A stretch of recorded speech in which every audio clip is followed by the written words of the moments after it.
Dalam dunia penuh kerusuhan, di tengah kemelut permusuhan, datanglah kerajaanmu. Di gereja yang harus bersatu, agar nyata manusia baru, datanglah kerajaanmu. Datanglah, datanglah, datanglah kerajaanmu.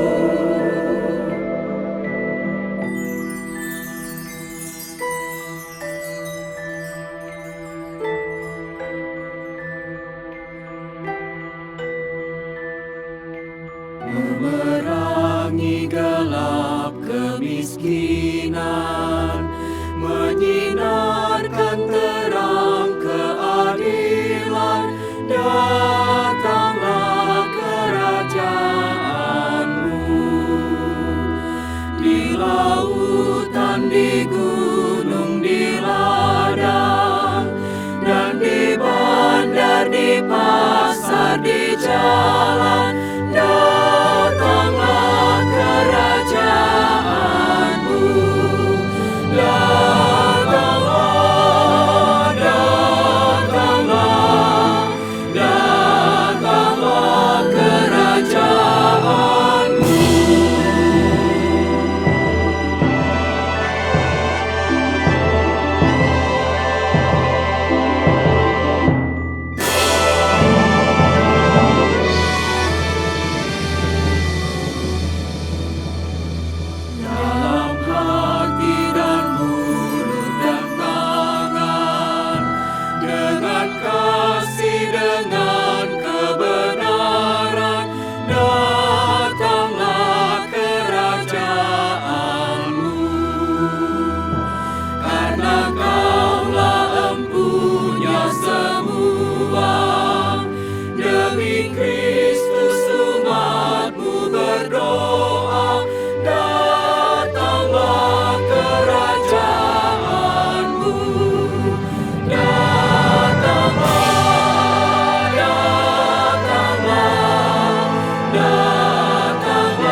sesamaku. Dikau yang aku puji dalam ciptaanmu.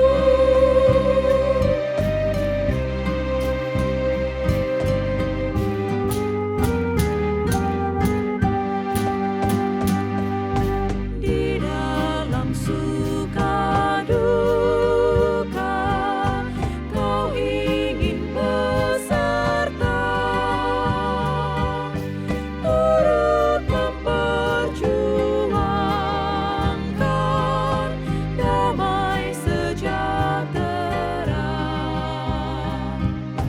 Kau datang dalam Kristus, dosa dihapusnya.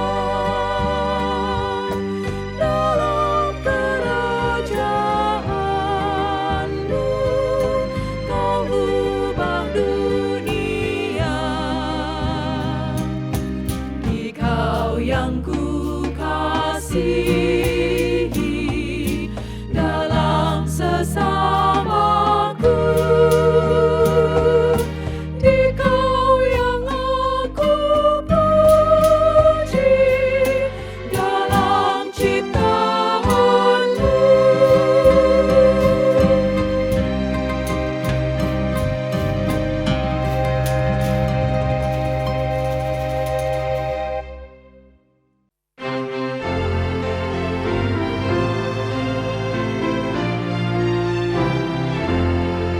Pakailah seluruh hidupmu dalam ladang dunia.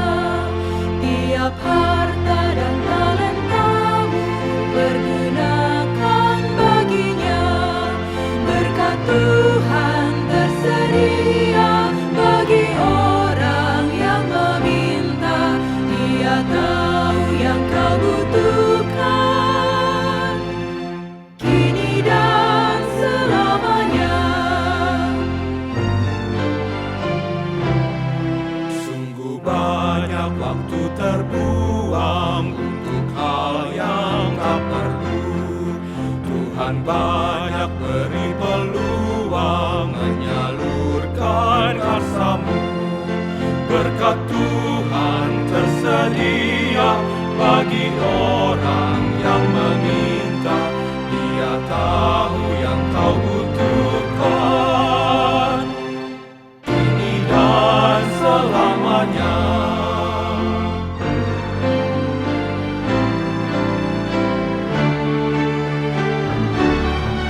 Ingatlah akan Penciptamu pada masa mudamu. Sebelum tiba hari tua, persembahkan karyamu.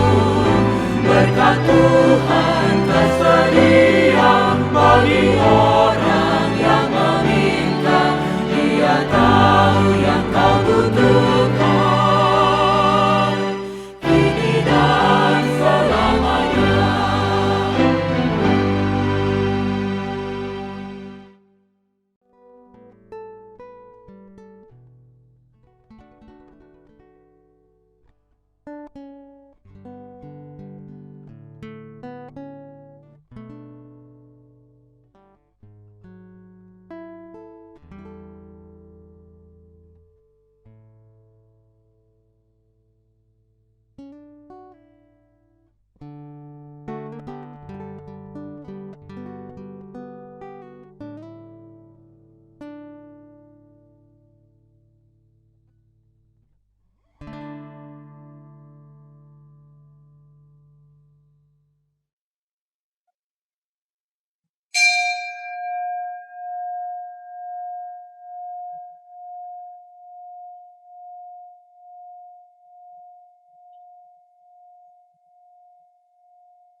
Umat Tuhan yang terkasih, kami informasikan bahwa link ibadah minggu online yang diselenggarakan oleh YKB GKI TV hanya bisa diakses pada 4 jam kebaktian, yaitu pada pukul 9, pukul 11, pukul 17, dan 19.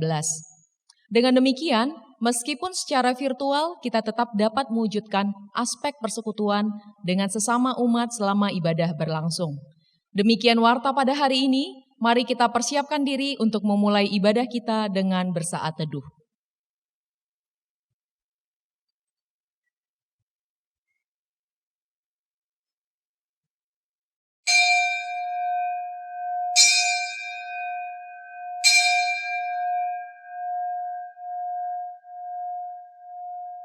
Selamat hari Minggu, umat yang terkasih. Pemazmur pernah menyatakan, "Hatiku siap ya Allah, aku mau menyanyi, aku mau bermazmur. Bangunlah hai jiwaku, bangunlah hai gambus dan kecapi, aku mau membangunkan fajar. Tinggikanlah dirimu mengatasi langit, ya Allah, dan biarlah kemuliaan-Mu mengatasi seluruh bumi."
Saudaraku, kita beribadah pada saat ini dengan sebuah keyakinan.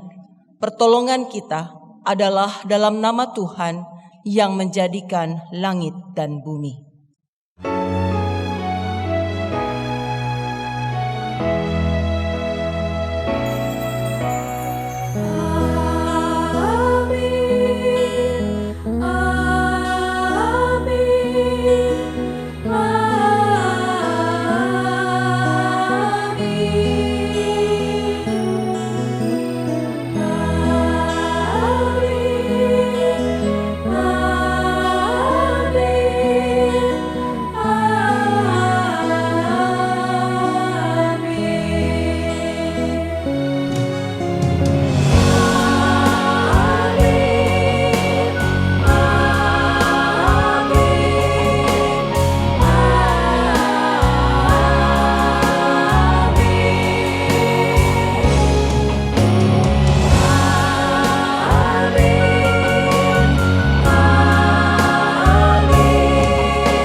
Tuhan beserta saudara.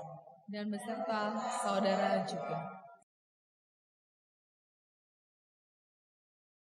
Saudaraku, setiap hari ribuan kata keluar dari mulut kita dan didengarkan oleh banyak orang, pasangan kita, orang tua kita, anak kita, rekan sekerja kita, maupun mereka yang kita jumpai di jalan, di kantor atau di pasar. Menjadi perenungan bagi kita. Apakah perkataan yang keluar dari mulut kita adalah perkataan yang sesuai dengan firman Tuhan yang membawa kabar baik bagi sesama. Atau perkataan yang terlontar justru melukai sesama, mematikan pengharapan, mendatangkan sakit hati, mendatangkan percekcokan. Belum lagi perbuatan kita yang terkadang melukai sesama kita. Saudaraku, di dalam ketidaksempurnaan, marilah kita datang kepada Tuhan, mengakui kesalahan kita di dalam doa pribadi kita. Mari kita berdoa.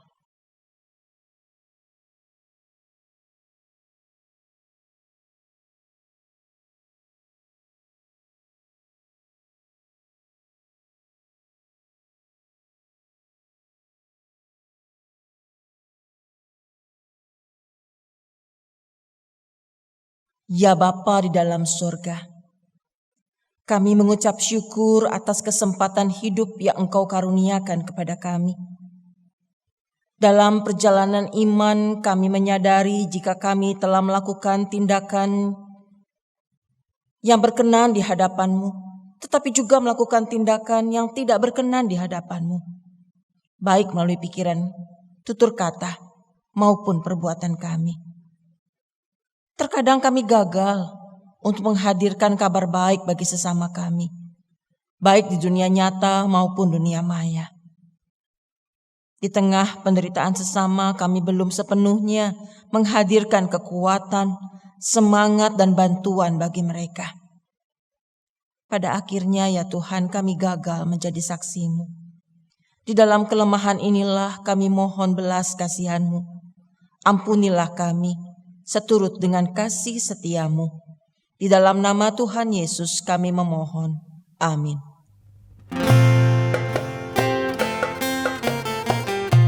Ya Tuhanku, ya Tuhanku, kasihanilah aku. Ya Tuhanku, ya Tuhanku, kasihanilah aku. Ya Tuhanku, ya Tuhanku, kasihanilah aku. Ya Tuhanku, ya Tuhanku, kasihanilah aku. Ya Tuhanku, ya Tuhanku, kasihanilah aku. Ya Tuhanku, ya Tuhanku, kasihanilah aku.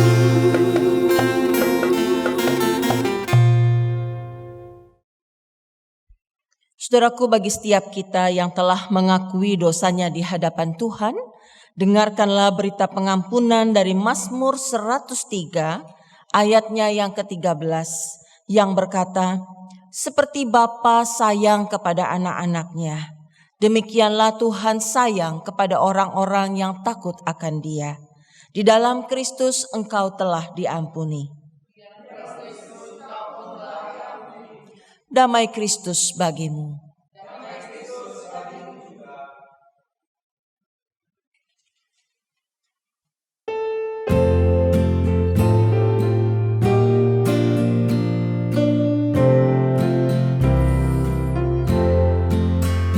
Ku suka menuturkan cerita mulia, cerita Tuhan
Jemaat yang terkasih, sebelum kita memasuki perenungan firman Tuhan, mari bersama kita menyiapkan diri kita dengan berdoa. Ya Allah Tuhan kami bersyukur kalau pada saat ini kami dapat bersama-sama bersekutu, beribadah bersama. Tuhan, dalam peribadahan ini kami bersiap untuk dibarui oleh firman-Mu. Kuasai kami, ya Roh Kudus, agar kami dapat membaca dengan baik, memahami dengan baik setiap firman-Mu, sehingga setelahnya pun kami menjadi pelaku firman Tuhan sebaik-baiknya setiap hari. Dalam nama Tuhan kami, Yesus Kristus, kami siap menyambut firman-Mu. Amin.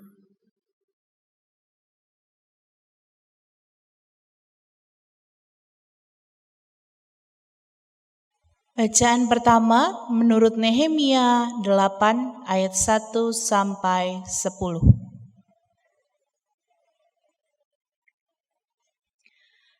Ketika tiba bulan yang ke-7, sedang orang Israel telah menetap di kota-kotanya. Maka serentak berkumpullah seluruh rakyat di halaman di depan pintu gerbang air. Mereka meminta kepada Ezra, ahli kitab itu, supaya ia membawa kitab Taurat Musa, yakni kitab hukum yang diberikan Tuhan kepada Israel. Lalu pada hari pertama bulan yang ke-7 itu, Imam Ezra membawa kitab Taurat itu ke hadapan jemaah, yakni baik laki-laki maupun perempuan dan setiap orang yang dapat mendengar dan mengerti. Ia membacakan beberapa bagian daripada kitab itu di halaman depan pintu gerbang air dari pagi sampai tengah hari di hadapan laki-laki dan perempuan dan semua orang yang dapat mengerti. Dengan penuh perhatian seluruh umat mendengarkan pembacaan kitab Taurat itu. Ezra, ahli kitab itu, berdiri di atas mimbar kayu yang dibuat untuk peristiwa itu. Di sisi sebelah kanan berdiri Matika, Sema, Anaya, Uria, Hilkia, dan Maasea. Sedang di sebelah kiri berdiri Pedaya, Misael, Malkia, Hasum, Hasbadana, Zakaria, dan Mesulam. Ezra membuka kitab itu di depan mata seluruh umat. Ketika ia berdiri lebih tinggi dari semua orang itu, pada waktu itu ia membuka kitab itu, semua orang bangkit berdiri. Lalu Ezra memuji Tuhan, Allah yang Maha Besar, dan semua orang menyambut dengan amin, amin, sambil mengangkat tangan. Kemudian mereka berlutut dan bersujud, menyembah kepada Tuhan dengan muka sampai ke tanah. Juga Yesua, Bani, Serebia, Yamin, Akub, Sabetai, Hodia, Maasea, Kelita, Azaria, Yozab, Hanan, Pelaya, yang adalah orang-orang Lewi, mengajarkan Taurat itu kepada orang-orang itu. Sementara orang-orang itu berdiri di tempatnya. Bagian-bagian daripada kitab itu, yakni Taurat Allah, dibacakan dengan jelas, dengan diberi keterangan-keterangan, sehingga pembacaan dimengerti. Lalu Nehemia, yakni kepala daerah itu, dan Imam Ezra, ahli kitab itu, dan orang-orang Lewi yang mengajar orang-orang itu, berkata kepada mereka semua, "Hari ini adalah kudus bagi Tuhan Allahmu. Jangan kamu berduka cita dan menangis, karena semua orang itu menangis ketika mendengar kalimat-kalimat Taurat itu." Demikianlah sabda Tuhan. Syukur kepada Allah.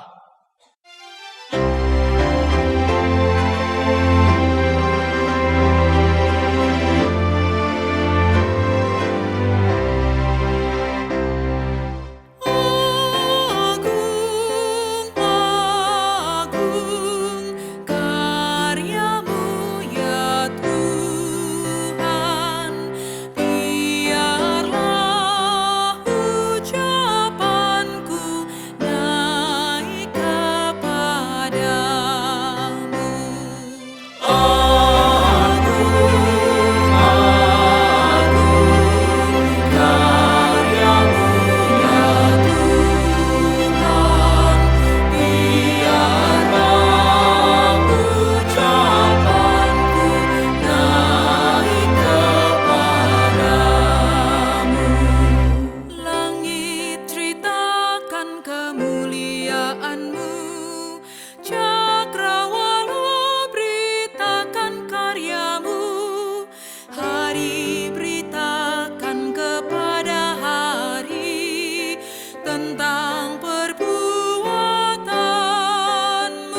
dan terbenam di barat, dan segenap bumi disinari oleh kehangatanmu.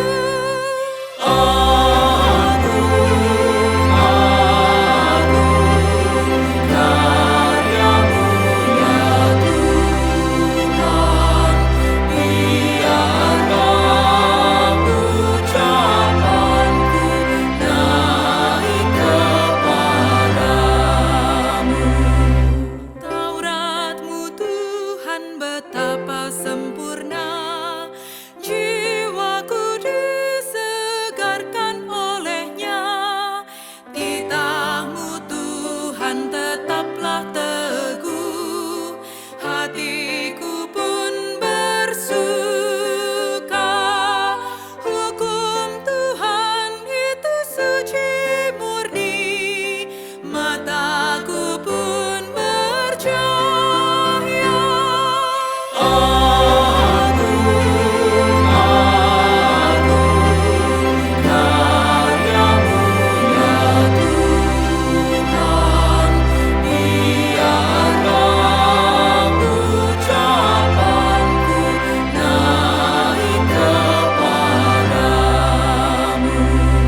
Yang berpegang teguh pada Tauratmu akan mendapat upah yang besar.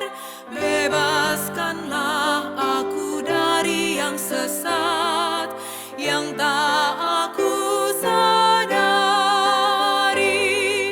Lindungilah hamba-Mu ya Tuhan, agar ku tak bercela.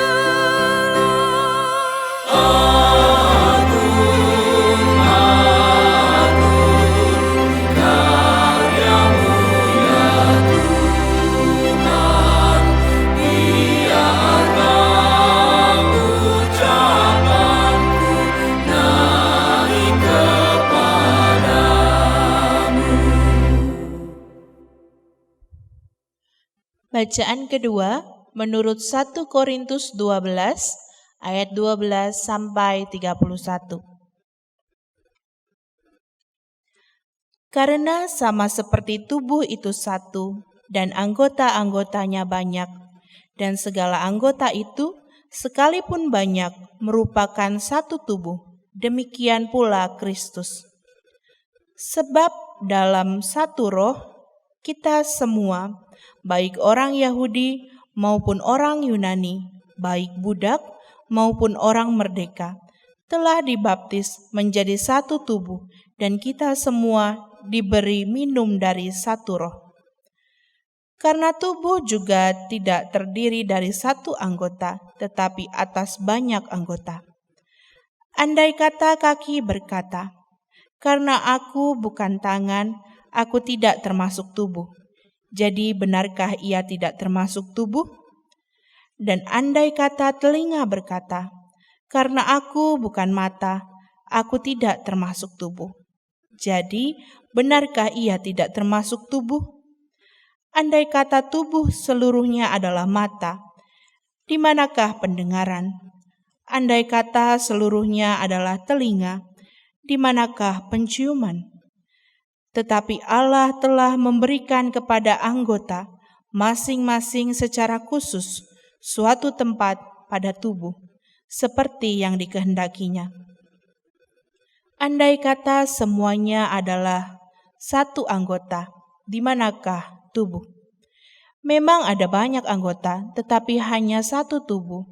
Jadi mata tidak dapat berkata kepada tangan, "Aku tidak membutuhkan engkau," dan kepala tidak dapat berkata kepada kaki, "Aku tidak membutuhkan engkau." Malahan justru anggota-anggota tubuh yang nampaknya paling lemah, yang paling dibutuhkan, dan kepada anggota-anggota tubuh yang menurut pemandangan kita kurang terhormat, kita berikan penghormatan khusus. Dan terhadap anggota-anggota kita yang tidak elok, kita berikan perhatian khusus. Hal itu tidak dibutuhkan oleh anggota-anggota kita yang elok. Allah telah menyusun tubuh kita begitu rupa, sehingga kepada anggota-anggota yang tidak mulia diberikan penghormatan khusus, supaya jangan terjadi perpecahan dalam tubuh, tetapi supaya anggota-anggota yang berbeda itu saling memperhatikan. Karena itu, jika satu anggota menderita, semua anggota turut menderita. Jika satu anggota dihormati, semua anggota turut bersukacita. Kamu semua adalah tubuh Kristus, dan kamu masing-masing adalah anggotanya. Dan Allah telah menetapkan beberapa orang dalam jemaat. Pertama sebagai rasul, kedua sebagai nabi, ketiga sebagai pengajar. Selanjutnya mereka yang mendapatkan karunia untuk mengadakan mukjizat, untuk menyembuhkan, untuk melayani, untuk memimpin, dan untuk berkata-kata dalam bahasa roh. Adakah mereka semua rasul, atau nabi, atau pengajar? Adakah mereka semua mendapat karunia untuk mengadakan mukjizat, atau untuk menyembuhkan, atau untuk berkata-kata dalam bahasa roh, atau untuk menafsirkan bahasa roh?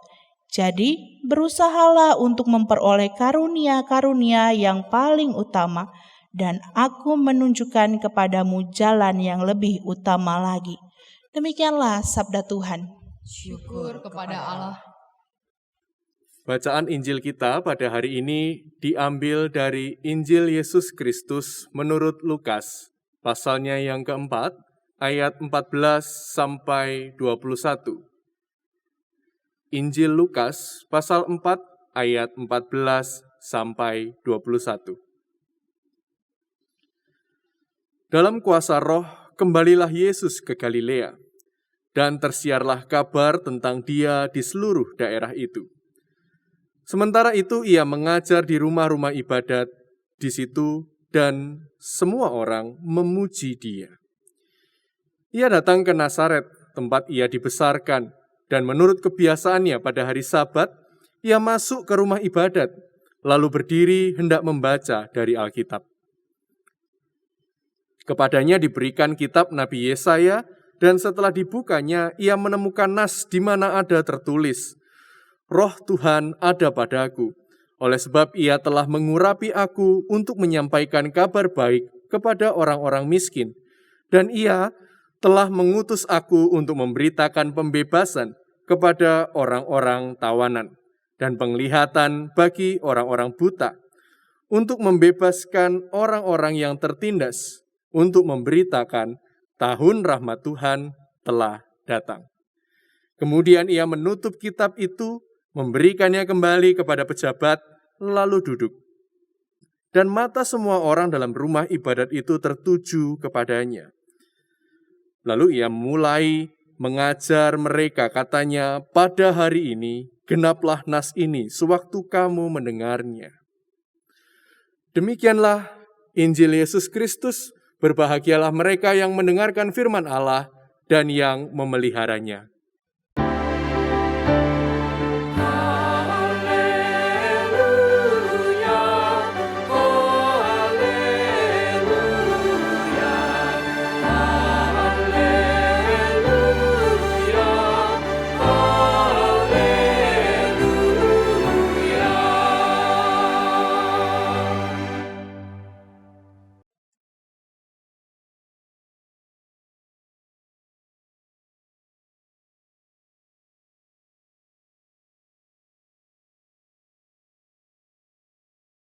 Jemaat yang dikasihi Tuhan, selamat hari Minggu.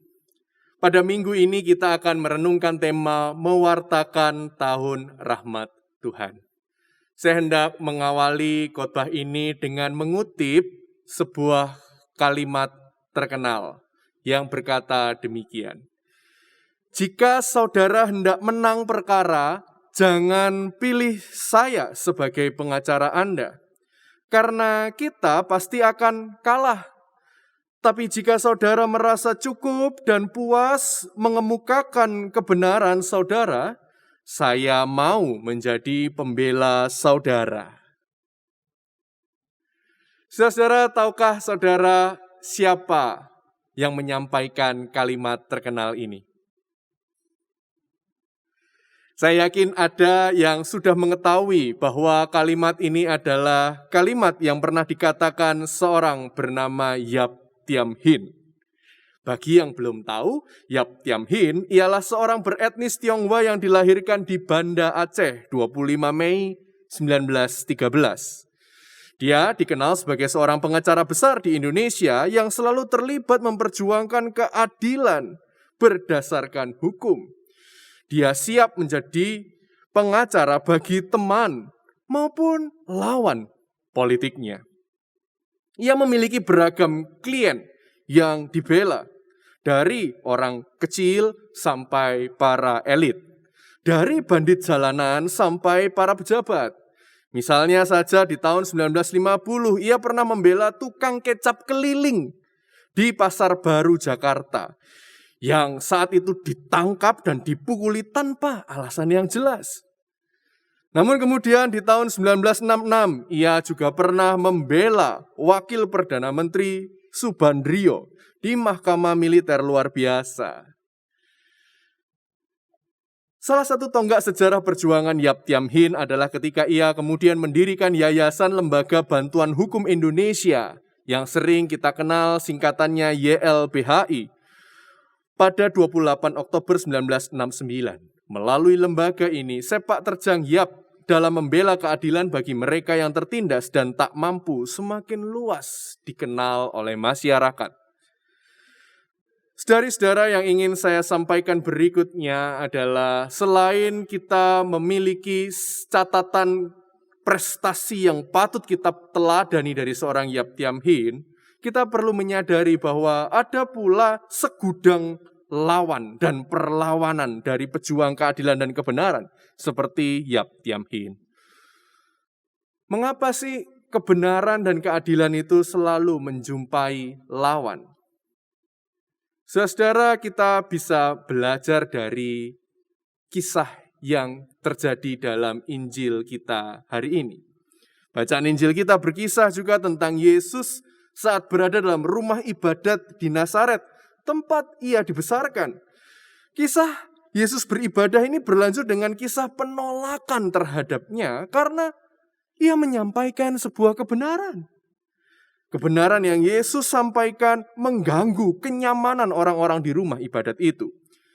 Sejatinya ketika kita mendengar Yesus membaca nas dari kitab Yesaya dan menyampaikan pengajaran, mereka menerima kebenaran yang disampaikan.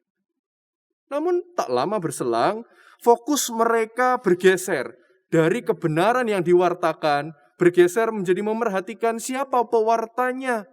Mereka jadi sangat fokus meragukan kemesiasan Yesus Kristus.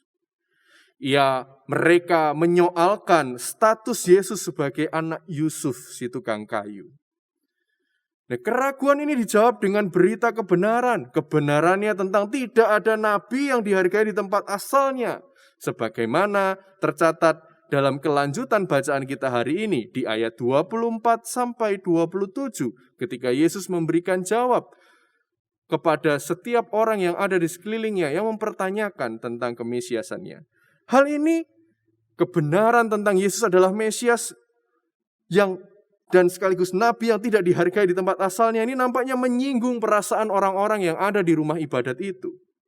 Mereka mungkin merasa, loh apa maksudnya Yesus berkata dia adalah Mesias, tapi kemudian memberitakan bahwa seringkali utusan Allah itu tidak buat mereka.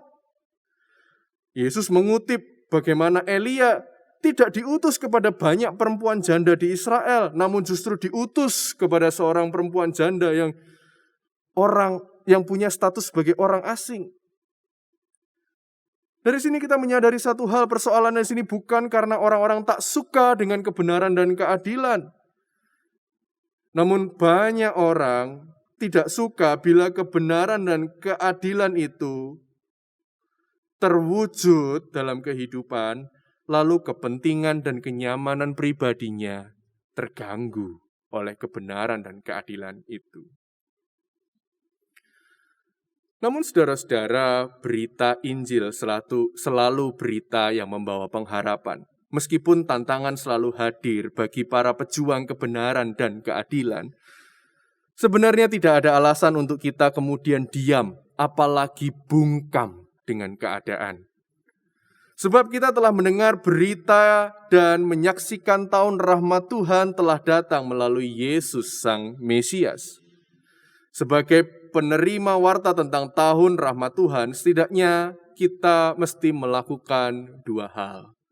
Yang pertama, sebagai penerima tahun rahmat Tuhan yang sudah menyaksikan tahun rahmat Tuhan telah datang, kita mesti memahami betul apa itu tahun rahmat Tuhan.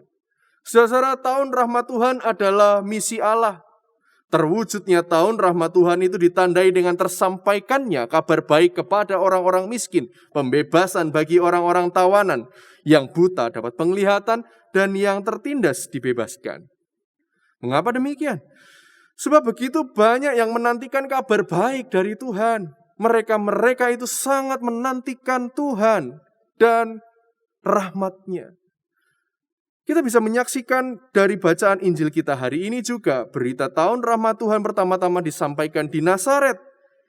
Notabene Nazaret adalah daerah Galilea yang sebagian besar penduduknya bekerja sebagai nelayan, petani, buruh kebun, dan pemungut cukai yang hidupnya penuh dengan perjuangan di bawah tekanan penjajah Romawi. Di antara mereka sebenarnya hidup juga kaum Zelot yang berjuang mengusir penjajah agar mereka terbebas dari tekanan itu. Namun perjuangan kaum Zelot pun tak berujung dengan cerita sukses.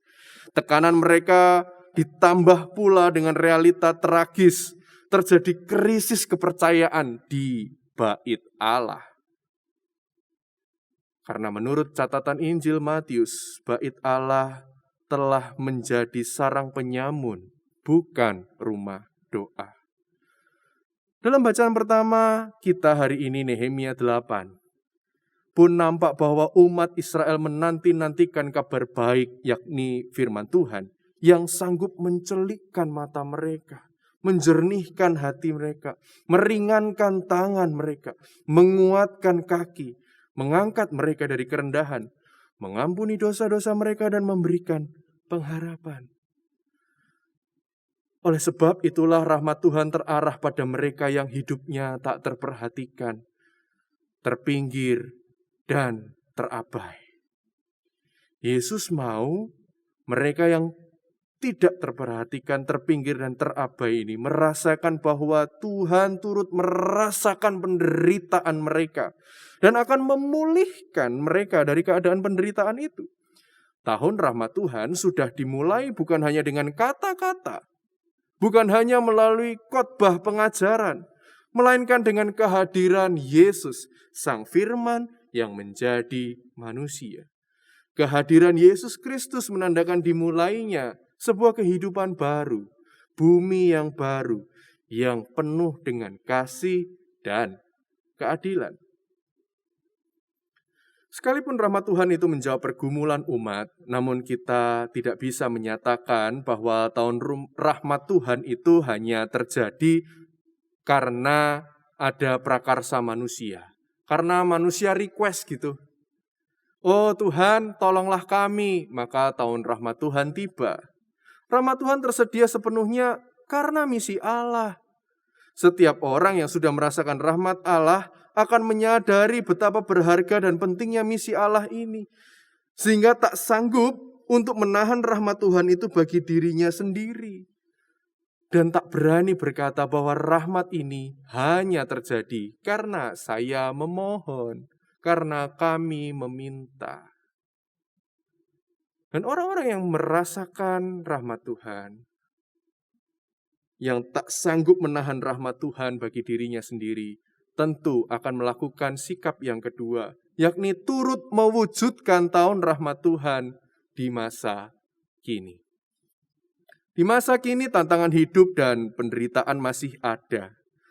Tahun rahmat Tuhan juga masih dinantikan banyak orang hari ini.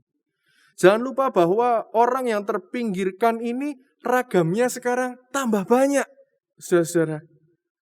Bukan hanya mereka yang berpenghasilan dan berpendidikan rendah, yang sekarang itu terabai, tersisih. namun juga mereka yang tak sanggup mengakses kecanggihan teknologi terkini, termasuk tak sanggup mengikuti ibadah seperti saat ini. Itu mereka itu juga menjadi orang-orang yang saat ini terpinggir. Orang-orang yang sangat mungkin menjadi pribadi-pribadi yang akan terabai dari komunitas kita hari ini. Karena itu sebagai murid-murid Yesus kita harus memelihara semangat untuk terus terlibat. Memperjuangkan tahun rahmat Tuhan itu sungguh-sungguh dirasakan oleh siapa saja dan di mana saja. Dalam rangka memelihara semangat pewartaan tahun rahmat Tuhan, seorang murid Kristus harus bersedia hidup di dalam pertobatan. Untuk kita mampu menjadi orang-orang yang menghadirkan tahun rahmat Tuhan, pertama-tama kita harus melakukan pertobatan. Kita harus membarui diri kita. Kita harus terus memperjuangkan agar kasih itu menjadi dasar atas segala sesuatu yang kita lakukan. Dan berikutnya, kita juga perlu memiliki kerelaan diri untuk mengosongkan ego-ego diri kita. Kita mesti memiliki kerendahan hati, sama seperti Yesus Kristus yang merendahkan dirinya, membagikan kasih-Nya, mengundang orang untuk melakukan pertobatan. Mengapa kita mencari inspirasi terus dari Yesus? Ya karena tahun rahmat Tuhan ini berasal dari Dia. Kita harus terus membarui diri kita, makin mendekat, makin serupa dengan Kristus. Sebab tanpa pertobatan yang semacam demikian, tanpa kasih yang terus kita perjuangkan, dan tanpa kerendahan hati, ketika kita terlibat dalam misi melakukan dan membagikan tahun rahmat Tuhan, bisa jadi misi Allah yang penuh solidaritas ini bisa berubah jadi misi pribadi yang mengejar popularitas diri. Saudara-saudara, saya percaya kita semua dimampukan Tuhan untuk menjadi pewarta tahun rahmat Tuhan. Inspirasi kita tidak hanya dari Tuhan Yesus Kristus. Mungkin banyak orang akan beralasan, wah ya dia itu Tuhan, dia itu dulu melakukannya, sekarang ini susah. Saudara, selain Yesus Kristus sendiri adalah teladan abadi kita, ada banyak teladan-teladan kehidupan lain yang dekat dengan keseharian kita. Di lingkup GKI sendiri, bukankah kita juga bisa mengambil inspirasi dari seorang almarhum pendeta Eka Dharma Putra yang juga sudah digerakkan dan dilibatkan Kristus dalam setiap karyanya bagi Indonesia? Bukankah kita juga sudah melihat bahwa Kristus menggerakkan pendeta Yosef Widiatmaja yang memberdayakan serta mendampingi warga, secara khusus petani Kedung Ombo dalam perjuangan mereka kala itu. Serta masih banyak orang yang sudah dilibatkan Tuhan mewartakan tahun rahmat Tuhan dalam konteks perjuangan masing-masing hingga hari ini. Maka sangat mungkin saudara-saudara, hari ini atau mungkin besok, kitalah yang dilibatkannya untuk mewartakan tahun rahmat Tuhan. Karena itu bersiaplah. Bersiaplah dengan terus melakukan kehendak Allah hari ini dan setiap hari. Amin. Saat teduh bagi kita semua.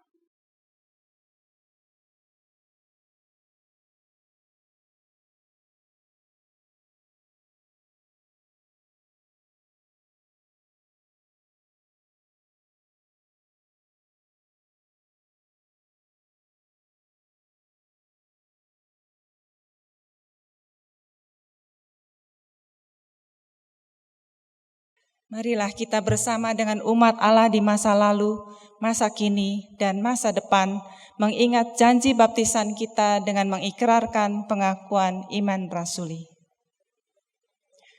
Aku percaya kepada Allah, Bapa yang Maha Kuasa, Khalik langit dan bumi, dan kepada Yesus Kristus, anaknya yang tunggal Tuhan kita, yang dikandung dari Kudus, lahir dari anak darah Maria, yang menderita sengsara di bawah pemerintahan Pontius Pilatus, disalibkan, mati dan dikuburkan, turun ke dalam kerajaan maut.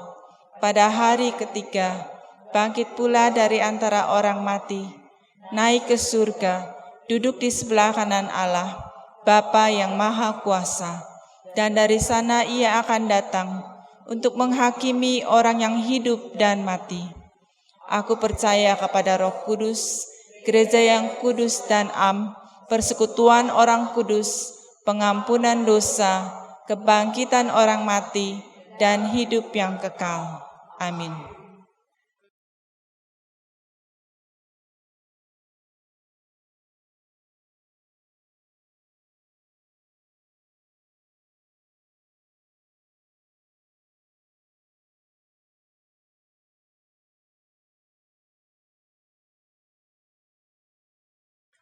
Mari Bapak Ibu kita mau tundukkan kepala kita menaikkan doa syafaat kita. Kembali kami datang ke hadapan-Mu ya Bapa. Kembali kami mengucap syukur untuk kasih setia-Mu di dalam kehidupan kami.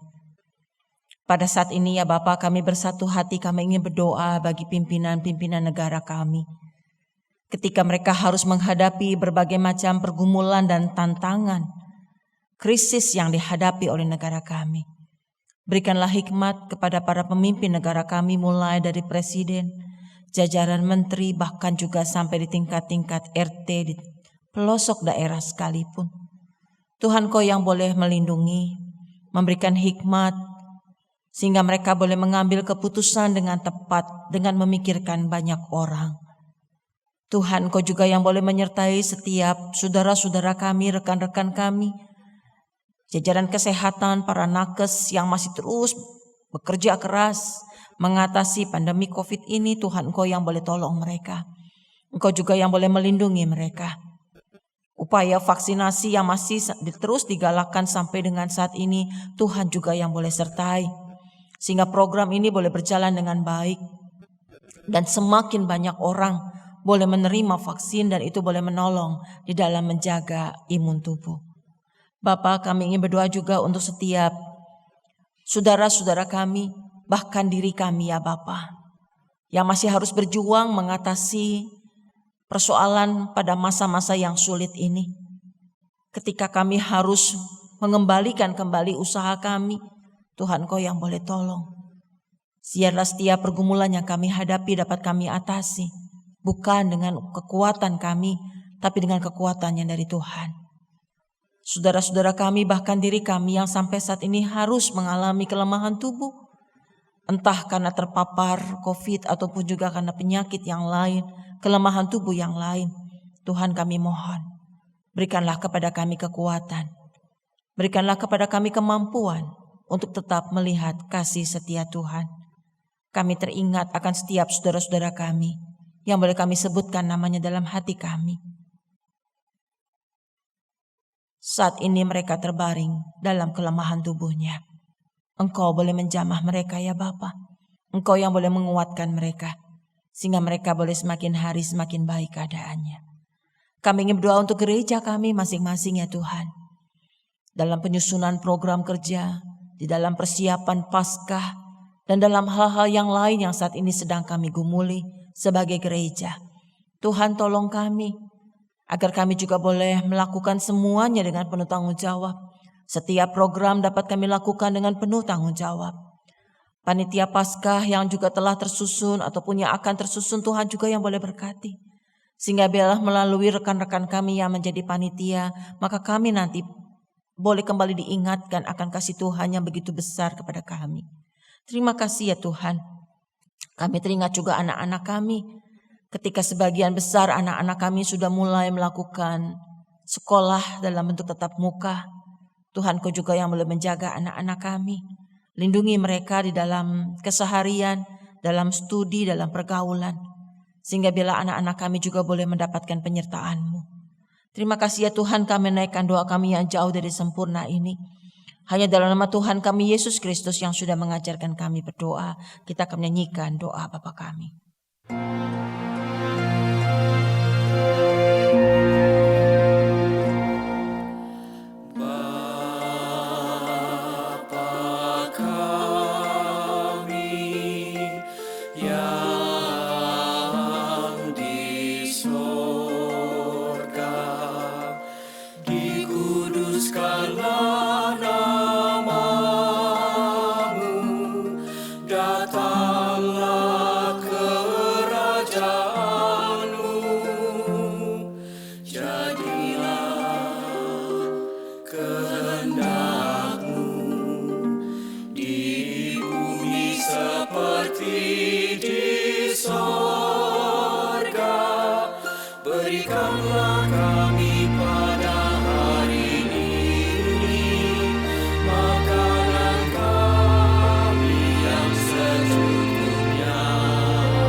Saat ini kita akan menyatakan syukur kepada Allah melalui persembahan kita dengan mengingat firman Tuhan dari Mazmur 98 ayat 5 dan 6. Bermazmurlah bagi Tuhan dengan kecapi dan lagu yang nyaring, dengan nafiri dan sangkakala yang nyaring, bersorak-soraklah di hadapan Raja, yakni Tuhan.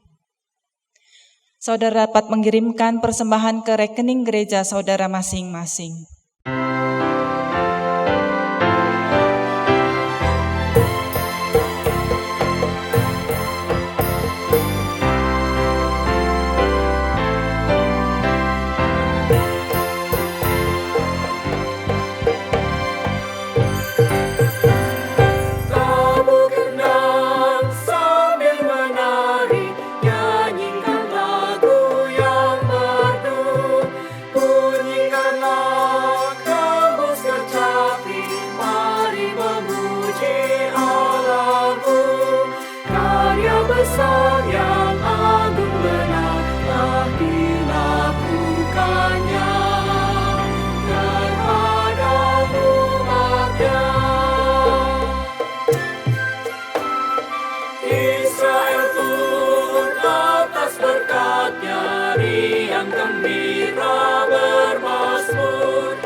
Dulu telah dari impian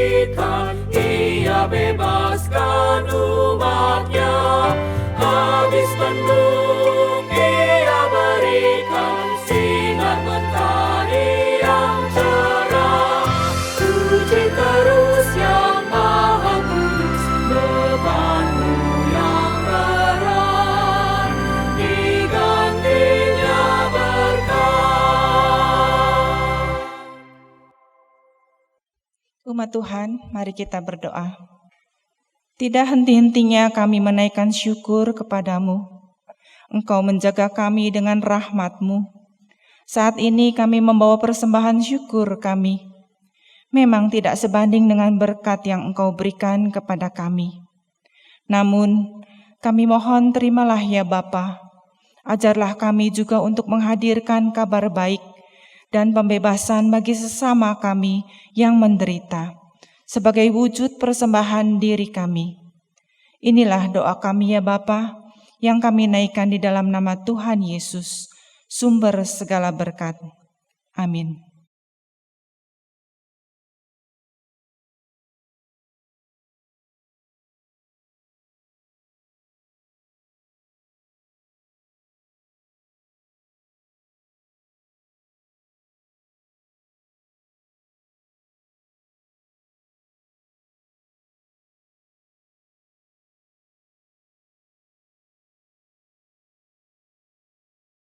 Umat Tuhan yang terkasih, Roh Tuhan ada pada kita semua untuk menyampaikan kabar baik dan pembebasan bagi sesama. Berilah dirimu supaya dikuasai oleh Roh Tuhan untuk menyebarkan Injil ke seluruh dunia.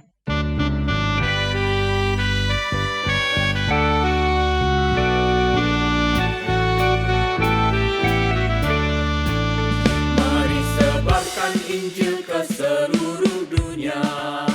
Mari kabarkan nama Yesus Maha Mulia.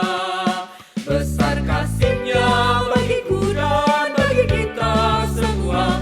Dia mati bagi umat manusia. Mari sebarkan, hai mari wartakan. Keselamatan oleh Tuhan tiada terperi. Dan teruskan serta beritakan.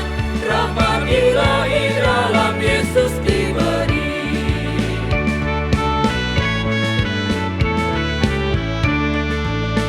Bukalah hatimu, mari terima Dia. Buanglah congkakmu dan tetaplah percaya. Dekaplah Yesus Tuhanmu, agar hidupmu berseri. Segala puji bagi Tuhan diberi. Mari sebarkan, hai mari wartakan. Keselamatan oleh Tuhan tiada terperi. Dan teruskan serta beritakan. Rahmat ilahi dalam Yesus diberi. Rahmat ilahi dalam Yesus diberi.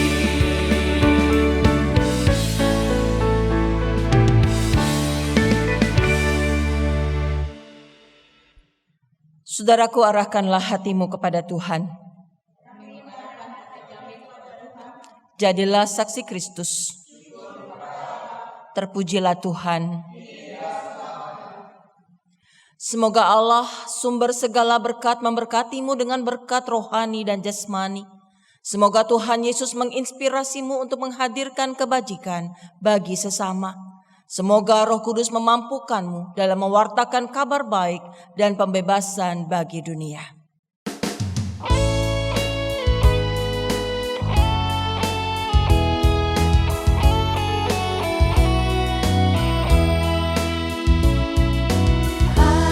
Haleluya, amin. Haleluya, amin. Haleluya, haleluya, haleluya,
Sahabat, mari dukung pelayanan dan pekabaran Injil melalui YKB dengan membagikan link acara ini kepada sebanyak mungkin orang. Dukungan juga dapat saudara lakukan dengan mentransfer dukungan finansial ke rekening BCA ke nomor 450 305 2990 450 305 2990 atas nama Yayasan Komunikasi Bersama.